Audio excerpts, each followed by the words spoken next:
এখন একটু জানতে চাই, জুমা নামাজের পর ক্যাম্পাসের অবস্থা আপনি কেমন দেখছেন? তারা প্রতিশ্রুতি দিচ্ছেন, তারা কি করতে চান না, কি বন্ধ করতে চান। দর্শক দেখতে পাচ্ছেন আজকে আবারও তুলপার হয়েছে শাহবাগ এবং মুখোমুখি অবস্থায় পুলিশ শিক্ষার্থী, অন্যদিকে কিন্তু বিভিন্ন রাজনৈতিক। এদিকে আজ জুমার পর থেকেই শাহবাগে উত্তাল পরিবেশ চলছে। সন্ধ্যার পর ধ্বংসলীলা তৈরি হয়, শিক্ষার্থীরা ভয়াবহ রূপ নিয়েছে। উপদেষ্টা সমন্বয়ক এদের তুপের মুখে পড়ে। পুলিশ আসলে কোন পথে চলবে? পুলিশ যখন অ্যাকশনে যায় তখন পুলিশকে ট্যাগ দেওয়া হয়। এই ট্যাগ এখন আওয়ামী লীগের ট্যাগ দেওয়া হয় যে স্বৈরাচারের দালাল অথবা দোষর। তো বাংলাদেশ নামক রাষ্ট্রে আইন শৃঙ্খলা বাহিনী হিসেবে পুলিশের আসলে কাজ কি? যে আপনি পুলিশের সামনে যা খুশি তা করবেন, আপনি আপনার দাবি দাওয়া আদায়ের জন্য রাষ্ট্রীয় সম্পত্তি অথবা যে কোনো কিছুতে আপনি হামলা চালাবেন, তো আপনাকে কিছু বলা যাবে না, পুলিশ হয়ে যাবে স্বৈরাচারের দোষর, পুলিশকে ক্ষমা চাইতে হবে। অরাজকতার 1 বছর স্বাধীনতা পরবর্তী বাংলাদেশে এত অরাজকতা আমরা কখনো দেখিনি, আমরা কখনো কোনো ইতিহাসে পড়িনি। বাংলাদেশের বর্তমান প্রধানমন্ত্রী এখনো মাননীয় প্রধানমন্ত্রী দেশরত্ন শেখ হাসিনা। তার মানে ডক্টর ইউনূস পুরোপুরি অবৈধ একটা সরকার। বিএনপি ক্ষমতায় না আসার সম্ভাবনা প্রবল থেকে প্রবলতর হচ্ছে। দিন যত সামনে যাচ্ছে স্পষ্ট হচ্ছে যে না, বিএনপি ক্ষমতায় আসতে পারবে না। বিএনপির যে রাজনীতির মিশন এগুলো ধরা পড়তে পারে। এদিকে শেখ হাসিনার মতোই অবস্থা হতে যাচ্ছে ডক্টর ইউনূসেরও। শিক্ষার্থীদের হাতেই পতন হতে পারে অন্তর্বর্তী সরকারের। আবারও নতুন কর্মসূচি ঘোষণা দিয়েছে ছাত্র জনতা। শিক্ষার্থীদের আন্দোলনে প্রকাশ্যে আওয়ামী লীগের গেরিলা বাহিনীর ইন্ধন। যে কোনো সময় ঘটতে যাচ্ছে ভয়ানক ধরনের অঘটন। হ্যাঁ, ইতিমধ্যেই দেশে অনেক অঘটন ঘটতে শুরু হয়েছে এবং আজ জুমার পর থেকে দেশে অস্থিতিশীল পরিবেশ চলছে, সন্ধ্যার পরও হচ্ছে। দর্শক শ্রোতা, গত 2 দিন যাবৎ শিক্ষার্থীরা শাহবাগে তুলপার পরিস্থিতি করেছিল, আপনারা দেখেছেন। পুলিশ শিক্ষার্থী মুখোমুখি অবস্থানে এবং সেইখানে অনেক ঘটনা ঘটে।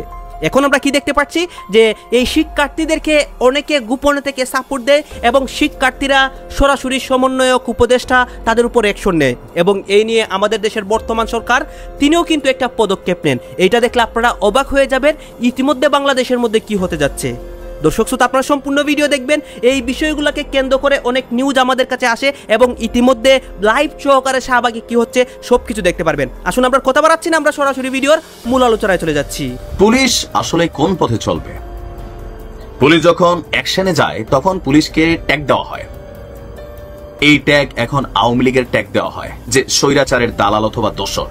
তো বাংলাদেশ নামক রাষ্ট্রে আইন শৃঙ্খলা বাহিনী হিসেবে পুলিশের আসলে কাজ কি? যে আপনি পুলিশের সামনে যা খুশি তা করবেন, আপনি আপনার দাবি দাওয়া আদায়ের জন্য রাষ্ট্রীয় সম্পত্তি অথবা যে কোনো কিছুতে আপনি হামলা চালাবেন, হামলা করবেন, কিন্তু আপনাকে কিছু বলা যাবে না, পুলিশ হয়ে যাবে স্বৈরাচারের দোষর, পুলিশকে ক্ষমা চাইতে হবে।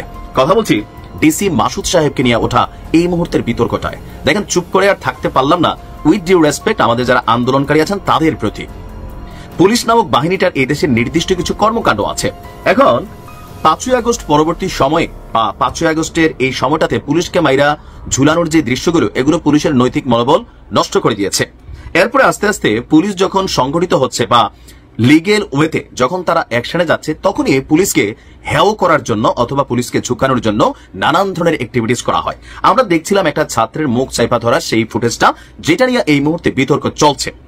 তো এই ছবিটা আমাদের ডিএমপি প্রথমে চাপের মুখে পড়ে এআই কর্তৃক জেনারেটেড বললেও ছবিটা কিন্তু রিয়াল।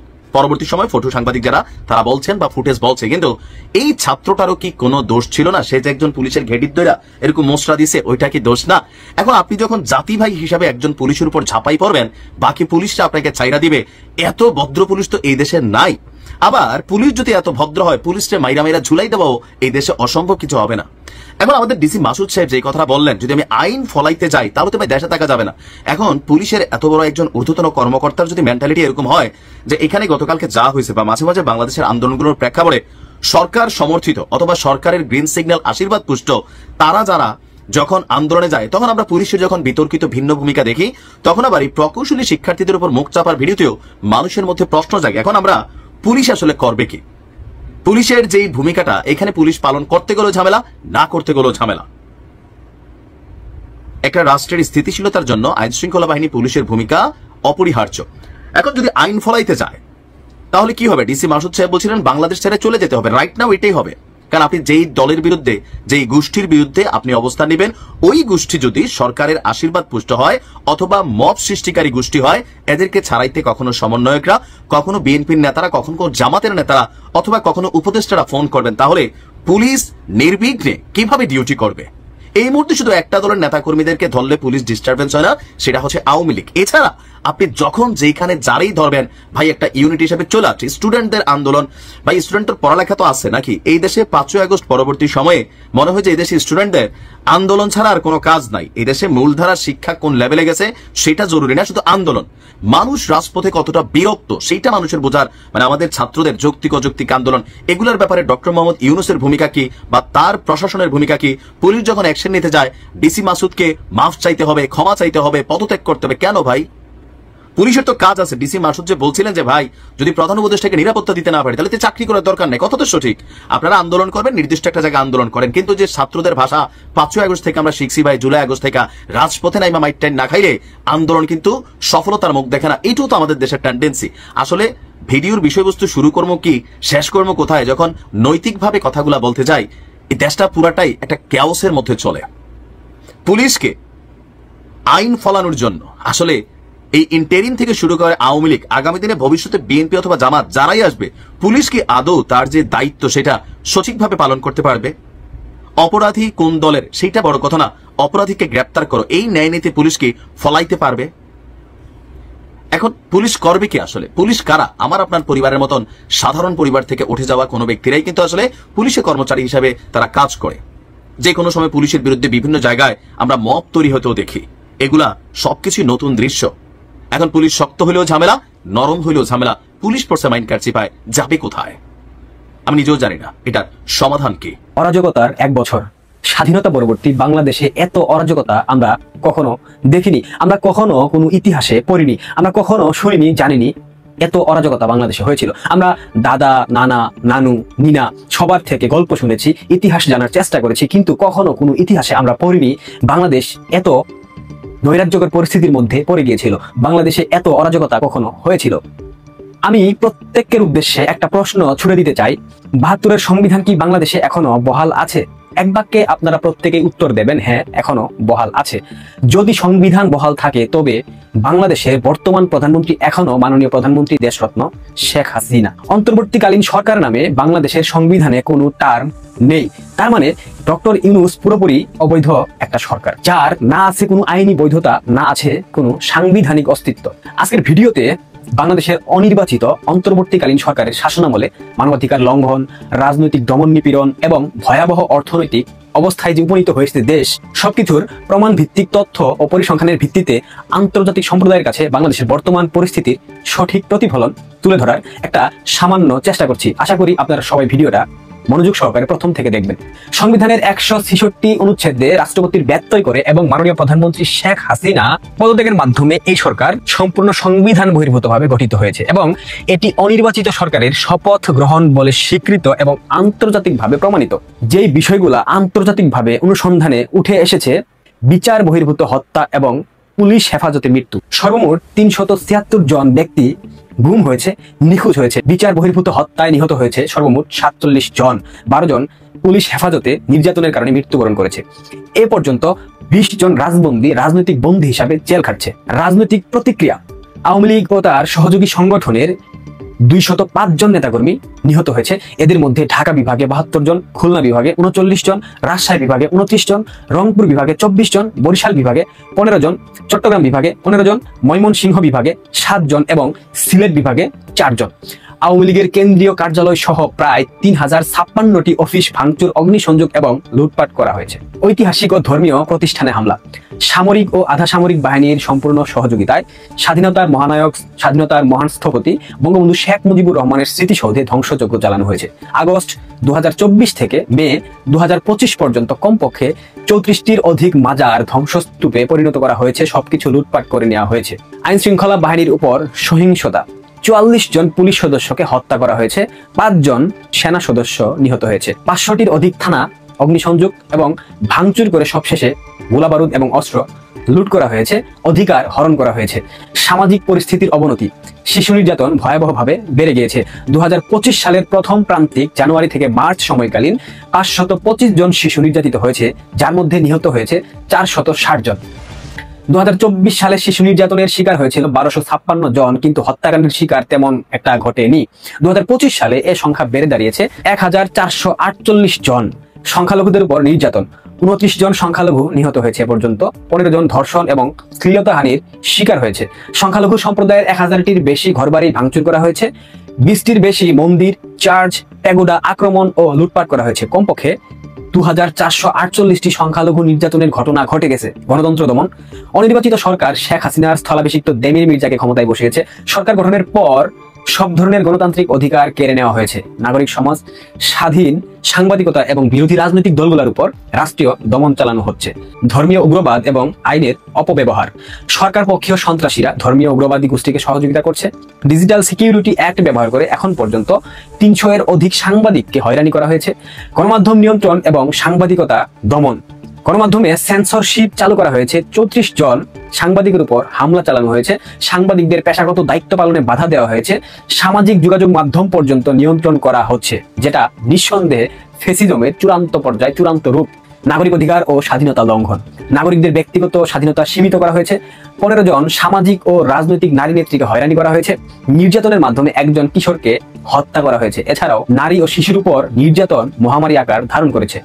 সর্বোচ্চ পর্যায়ের দুর্নীতি, রাষ্ট্রের সব থেকে গুরুত্বপূর্ণ যে অর্গানগুলো রয়েছে, বর্তমান সরকারের প্রধান ও মির্জার মন্ত্রিসভার সদস্যরা। বিএনপি ক্ষমতায় না আসার সম্ভাবনা প্রবল থেকে প্রবলতর হচ্ছে। দিন যত সামনে যাচ্ছে স্পষ্ট হচ্ছে যে না, বিএনপি ক্ষমতায় আসতে পারবে না। বিএনপির যে রাজনীতির মিশন, এগুলো ধরা পড়তে পারে। বিএনপির যে কৌশল, এগুলো আটকা পড়বে। বিএনপির যে পাতানো নির্বাচনের খেলা, পাতানো নির্বাচনের চেষ্টা, এগুলো কিছুই সফল হবে না। একে একে সব ধরা পড়বে। দর্শক, বিএনপি অনেক কষ্ট করে, তাদের সর্বশক্তি প্রয়োগ করে জীবনের শেষবারের মতো ক্ষমতায় আসার একটু সম্ভাবনা তৈরি করেছিল। ইউনূসকে ম্যানেজ করেছিল নানানভাবে তারেক রহমানের মেকানিজমের মাধ্যমে, যে না, একটা কারচুপির পাতানো নির্বাচন করে বিএনপি ক্ষমতা এনে দেওয়া হবে। ফেব্রুয়ারিতে যে নির্বাচনের কথা আপনারা শুনতে পাচ্ছেন, যে রোডম্যাপ আপনারা দেখতে পাচ্ছেন, ফেব্রুয়ারিতে এই নির্বাচন হচ্ছে মূলত বিএনপিকে ক্ষমতায় এনে দেওয়ার নির্বাচন। কিন্তু না, মির্জা ফখরুলের নানান শঙ্কা, যেহেতু বিএনপি, জামাত বা অন্যান্য সবাই, জামাত, চরমোনাই, এনসিপি, এরা বুঝে গেছে দেশে একটা ইলেকশনের নামে সিলেকশন হতে যাচ্ছে, একটা পাতানো নির্বাচনের আয়োজন চলছে, এটা হতে দেওয়া যায় না, এটা নিকট, এটা ঠেকাতে হবে। এই জন্যে অন্যান্য সব দলগুলো মোটামুটি অনর যে না, ফেব্রুয়ারিতে কোনো নির্বাচন হতে দেওয়া যাবে না, কারণ নির্বাচন পাতানো নির্বাচন। এমনকি সরকারেরই একটা অংশ, তারাও চায় না এই পাতানো নির্বাচন হোক। এই পাতানো নির্বাচনের কলঙ্ক তারা গায়ে নিতে চায় না। সরকারের অনেকেই এখন অনর যে না, নতুন বাংলাদেশ, এত শহীদ, এত রক্ত, না, বাংলাদেশটা সত্যিকার অর্থে একটা নতুন বাংলাদেশ আমরা করে দিয়ে যাই, সংস্কার করি। এখনো চায় সব সংস্কার বাদ দিয়ে একটা পাতানো নির্বাচন করে বিএনপি ক্ষমতা এনে দিয়ে যাব, না, এটা ঠিক হবে না। সরকারের কেউ আছে। এই জন্য মির্জা ফখরুল বলছেন যে এখন বিএনপিপন্থী উপদেষ্টাদের অনেক সময় উপদেষ্টা পরিষদে বা নানান জায়গায় ধমকের শিকার হতে হয়।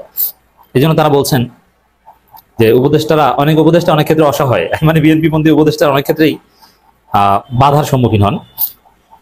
আবার মির্জা ফখরুল বলছেন নির্বাচন নিয়ে নতুন শঙ্কা তৈরি হয়েছে, নির্বাচন বানচালে ষড়যন্ত্র চলছে। এই শঙ্কা মির্জা ফখরুল কি বলছেন দেখেন, আগামী জাতীয় সংসদ নির্বাচন বানচালে ষড়যন্ত্র চলছে, এমন শঙ্কার কথা জানিয়েছেন বিএনপি মহাসচিব মির্জা ফখরুল ইসলাম আলমগীর। আগামী জাতীয় নির্বাচন সেটা পাতানো হোক আর যাই হোক, ওটা বানচালে ষড়যন্ত্র, মানে বানচাল করার চেষ্টা কেউ করছে, নিয়মতান্ত্রিক চেষ্টাকেও তারা ষড়যন্ত্রই বলবে, বলুক। ওইটার সরল অর্থ হচ্ছে বিএনপি ক্ষমতা আসার সম্ভাবনা শেষ হয়ে যাচ্ছে। কারণ ফেব্রুয়ারিতে নির্বাচন না হলে বিএনপি ক্ষমতা আসতে পারবে না, এটা বিএনপি মনে করে। কারণ কি, বিএনপি জনগণের ভোট, সুষ্ঠু নির্বাচন, এগুলোর প্রতি তাদের কোনো আস্থা বা ওই লাইনে তারা যায়নি। তাদের রাজনৈতিক লাইন হচ্ছে কারচুপি করে পাতানো নির্বাচনের মাধ্যমে ক্ষমতায় আসা। 111 সরকার যেটা ঘটিয়েছিল, আওয়ামী লীগ কিভাবে ক্ষমতা এনে দিয়েছিল। এখন এটা তো বারবার করা যায় না। ফেব্রুয়ারিতে নির্বাচন থেকে গেলে তারপর ঠিকই জনগণের জায়গায় ভোট দেবে, সেই ক্ষমতায় আসবে। এই পাতানো খেলা চলবে না।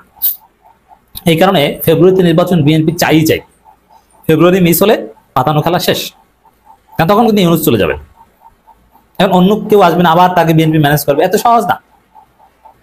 এজন্য ফেব্রুয়ারিতে নির্বাচন আয়োজন করা এটা বিএনপির ডু অর ডাই চেষ্টা।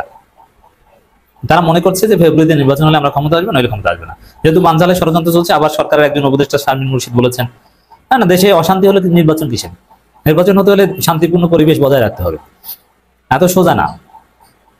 গত বছর জুলাই আগস্টে আমরা দেখেছি স্রোতের মতো মানুষের ঢেউ, সে ঢেউ আমাদের কোথায় নিয়ে যাবে এটা আপনারা কল্পনা করতে পারবেন। এর মানে নির্বাচন বানচাল হয়ে দেশ কোথায় চলে যাবে এটা সরকারের একজন বলছে, তার কথাটা আমি ব্যাখ্যা করছি। কোথায় চলে যাবে আপনারা কল্পনাও করতে পারেন। এইটি মির্জা ফখরুল বলছেন যে জাতীয় নির্বাচন বানচালের ষড়যন্ত্র চলছে। বানচাল না, এটা সহি ব্যাখ্যা হচ্ছে সংস্কারের পর লেভেল প্লেইং ফিল্ড নিশ্চিত করে জুলাই সনদের ভিত্তি। আপনারা তো দেখলেন এখানে কি কথা হচ্ছে, অনেকে কিন্তু অনেক কথা বলতেছে, অনেকে আলোচনা করতেছে, অনেকে সমালোচনা করতেছে দেশের বিভিন্ন অবস্থা এবং পরিস্থিতি নিয়ে, বিশেষ করে দেশের বর্তমান রাজনৈতিক প্রেক্ষাপটে কি ঘটতেছে এবং কি হয়েছিল এটা নিয়ে কথা হচ্ছে। গাইজ এই বিষয়গুলো নিয়ে মানে এখানে যে আপনাদেরকে বক্তব্যগুলো দেখিয়েছি এইগুলো নিয়ে আপনাদের মন্তব্য কি, অবশ্যই আপনারা আপনাদের মন্তব্যটা আমাদের কমেন্ট বক্সে লিখে যাবেন। আর হ্যাঁ, এতক্ষণ আপনাদেরকে আমরা যা কিছু দেখিয়েছি সব কিছু আমরা সোশ্যাল মিডিয়া থেকে সংগ্রহ করেছি, এখানে আমাদের নিজস্ব কোনো মন্তব্য নেই বা নিজস্ব কোনো সিদ্ধান্ত নেই। সর্বশেষ আপনাদের কাছে আমাদের একটা রিকোয়েস্ট থাকবে, আপনারা আমাদের চ্যানেলে নতুন দর্শক থাকলে চ্যানেলটি সাবস্ক্রাইব করবেন এবং পাশে থাকা বেল বাটনটি বাজাবেন যাতে করে নেক্সট ভিডিওটা সবার আগে আপনাদের কাছে পৌঁছায়। ধন্যবাদ।